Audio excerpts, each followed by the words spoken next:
मुंबई भारताची स्वप्ननगरी, पण या स्वप्नांच्या शहरात काही अशा जागा आहेत जिथे स्वप्न नाही तर केवळ दुःस्वप्न राहतात। ही गोष्ट आहे सानपाडामधील एका रेल्वे ट्रॅकची, जिथे आजही मध्यरात्री एक आत्मा आपल्या मृत्यूचं उत्तर शोधत फिरत असते। 2011 मध्ये नेहा नावाची 22 वर्षांची मुलगी सानपाडा परिसरात आपल्या कुटुंबासोबत राहत होती। शांत, शिकलेली आणि सगळ्यांच्या लाडाची। एका रात्री नेहा नेहमीसारखी क्लासवरून परतत होती। तिला प्लॅटफॉर्मवर काही जणांनी छेडलं आणि तिला घाबरवलं। त्याच भीतीच्या क्षणी ट्रेन आली आणि क्षणातच सगळं संपलं। नेहाची आत्महत्या होती की अपघात हे कोणीच ठाम सांगू शकत नाही। त्या घटनेनंतर काही आठवड्यांतच स्थानिक लोकांना विचित्र अनुभव येऊ लागले। रात्रभर चालणारे पायांचे आवाज, पांढऱ्या साडीत एक स्त्री रुळावर उभी दिसते आणि क्षणातच गायब होते।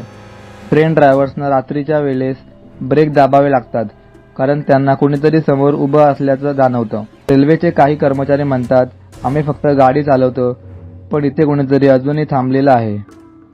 2020 मध्ये एका रात्री 2 वाजता राजेश नावाचा एक रिक्षाचालक सानपाडा फाट्याजवळून जात होता। त्याच्या रिक्षासमोर एक मुलगी उभी होती।